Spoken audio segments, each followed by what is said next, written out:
आपके साथ छपरा से बड़ी खबर, रोहिणी आचार्य पर केस दर्ज किया गया है। नगर थाने में केस दर्ज किया गया है। बूथ पर हंगामा करने का आरोप लगा है। रोहिणी आचार्य पर मतदान प्रभावित करने का भी आरोप है। भारतीय जनता पार्टी कार्यकर्ता ने केस दर्ज कराया है रोहिणी आचार्य पर। आपको बता दें कि रोहिणी आचार्य असारण लोकसभा सीट से चुनाव लड़ रही हैं, खुद भी उम्मीदवार हैं और ऐसे में रोहिणी आचार्य पर केस दर्ज किया गया है। नगर थाने में केस दर्ज किया गया है। बीजेपी कार्यकर्ताओं ने ये केस दर्ज कराया है। तो आपको बता दें कि अब बीजेपी समर्थकों ने हंगामा किया। छपरा में चुनावी हिंसा हुई। दोनों पार्टी के समर्थकों में विवाद हुआ, आरजेडी और बीजेपी के कार्यकर्ताओं में। और ऐसे में आपको बताते चले, बीजेपी समर्थकों ने ये आरोप लगाया है रोहिणी आचार्य पर वोट प्रभावित करने का। रोहिणी बूथ छपवाने के लिए वहां पर पहुंची हुई थी, ये आरोप लगाया गया है बीजेपी के कार्यकर्ताओं के द्वारा। मतदान के दूसरे दिन ही ये विवाद और ज्यादा बढ़ गया। बूथ नहीं छपाएगा, बूथ नहीं, आप जाइए। आप छपरा में चुनावी हिंसा के बाद सम्राट चौधरी ने सवाल खड़े किए हैं। सम्राट ने आरोप लगाया है कि लालू और राबड़ी देवी के अंगरक्षक रोहिणी के साथ चल रहे थे और इस बात की जांच चल रही है। जांच के बाद कार्रवाई होगी। तो वहीं सम्राट के अंगरक्षक वाले बयान को तेजस्वी यादव ने फालतू बताया है।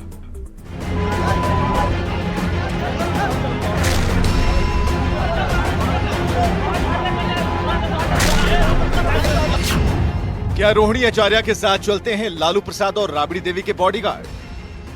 ये हम नहीं कह रहे, ये बड़ा सवाल उठाया है बिहार के डिप्टी सीएम और बीजेपी के प्रदेश अध्यक्ष सम्राट चौधरी ने। लालू जी का अंगरक्षक हो। लालू प्रसाद की बेटी और सारण से आरजेडी की उम्मीदवार रोहिणी आचार्य 20 मई को वोटिंग वाले दिन छपरा के तेलपा बूथ पर 2 बार गई थी। बूथ पर रोहिणी आचार्य से बीजेपी कार्यकर्ताओं की भगझक हुई और उसके अगले ही दिन बीजेपी और आरजेडी कार्यकर्ताओं के बीच हिंसक झड़प में 3 लोगों को गोली लग गई। इनमें से एक व्यक्ति की मौत हो गई। छपरा में हुई चुनावी हिंसा के बाद डिप्टी सीएम सम्राट चौधरी ने आरोप लगाया है कि रोहिणी आचार्य लालू प्रसाद और राबड़ी देवी के अंगरक्षकों के साथ वहां गई थी। पाटलिपुत्रा में भी लालू जी के अंगरक्षक और राबड़ी देवी के अंगरक्षक मीसा भारती के साथ घूम रहे। ये सारे चीजों की जांच की प्रक्रिया शुरू कर दी गई है और जांच करने के बाद तुरंत कार्रवाई किया जाएगा। सम्राट चौधरी के अंगरक्षक वाले बयान पर तेजस्वी यादव ने पलटवार किया है। तेजस्वी ने सम्राट के बयान को फालतू बताया। सम्राट चौधरी ने सवाल खड़ा किया है कि रोहिणी के साथ राबड़ी जी का बॉडीगार्ड कैसे था, जबकि अशोक चौधरी का बॉडीगार्ड उनकी बेटी के साथ। अरे मुद्दा फालतू का बेकार का बात, ये लोग हवे में बात करता है। कैसे था ये सब कोई मतलब है? क्या तीन हर कैंडिडेट को 3 बॉडीगार्ड मिलता नहीं पता है। उनको पता है कि मेरा बॉडीगार्ड का चेहरा क्या है। छपरा की चुनावी हिंसा ने एक बार फिर बिहार को सुर्खियों में ला खड़ा किया है। चुनावी हिंसा के बाद लालू प्रसाद के परिवार सम्राट चौधरी के बॉडीगार्ड वाले वार ने राजनीतिक माहौल को और ज्यादा गर्मा दिया है।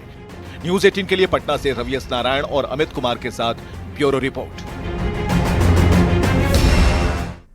छपरा में चुनावी हिंसा के बाद 48 घंटे के लिए इंटरनेट सेवा बंद कर दी गई, जिसकी वजह से लोगों को काफी परेशानी हो रही है। लोग नेटवर्क के लिए रामघाट के पास इकट्ठा हो गए। लोगों ने बताया कि उन्हें कोचिंग क्लास के साथ साथ ऑनलाइन ट्रांजैक्शन में भी दिक्कत हो रही है। रामघाट के पास से ज्यादा जानकारी दे रहे हैं संवाददाता संतोष गुप्ता। छपरा में चुनावी हिंसा के बाद 48 घंटे के लिए इंटरनेट सेवा बंद कर दी गई है। इसका खामियाजा युवा भुगत रहे हैं, जिनको पढ़ाई करनी है या कोई अन्य काम करना है। लेकिन युवाओं ने इस आपदा में भी कैसे अवसर खोज लिया, आप देख सकते हैं कि इस बार उत्तर प्रदेश की सीमा है और उत्तर प्रदेश की सीमा पर बड़ी संख्या में युवक जो आकर के इंटरनेट के नेटवर्क को पकड़ करके इंटरनेट यूज कर रहे हैं। ये देख लीजिए, ये जो तमाम युवक आए हुए हैं, बड़ी संख्या में यहाँ पे मेला जैसा लगा हुआ है। हम लोग को बहुत परेशानी हो चुका है, अपने में लोग लड़ रहा है, झगड़ रहा है, आम पब्लिक को बहुत परेशानी हो रहा है। तो इसके लिए कुछ बिहार सरकार को आवाज उठानी चाहिए। खिलौना हो गया मोबाइल हमारा। हाँ। कोई यूज नहीं है इसका, बिना नेट का कोई यूज नहीं। यहाँ तो पकड़ रहा है ना, यहाँ तो इसलिए तो आए हैं यहाँ पर। माजी से यहाँ पकड़ ले रहा है इंटरनेट। नहीं पकड़ता तो कोई आता है यहाँ पर। कहाँ का ये नेटवर्क है? यूपी है, उत्तर प्रदेश। कहाँ से आए हो? हम माजी मियापट्टी से हैं। माजी मियापट्टी जी। इंटरनेट चल रहा है? जी चल रहा है, या एयरटेल का नहीं चल रहा, जियो का चल रहा है। जियो का चल रहा है ना? जी। जियो को साथ दे रहा है? जी जियो साथ दे रहा है। तो क्या करने के लिए, मैंने इंटरनेट किस लिए चलाने आए थे? जैसे हम लोग स्टूडेंट लाइफ चल रहा है, जैसे नेट से अति चलाते हैं हम लोग, ऑनलाइन वीडियो देखते हैं, पढ़ते हैं उसी पर। ऑनलाइन पढ़ाई करते हैं ना, जी। बंद हो गया तो पढ़ाई रुक गई। जी पढ़ाई रुक गया तो छोड़ आए यहाँ पे, कुछ कनेक्ट होता है तो डाउनलोड करो, फिर घर पे पढ़ाई करते यहाँ पे हैं। डाउनलोड कर लेते हैं, फिर घर लेके जाकर उसको जी। पढ़ाई। निश्चित तौर पे इंटरनेट आज आम लोगों की जरूरत है, बिना इंटरनेट के कुछ भी नहीं हो सकता।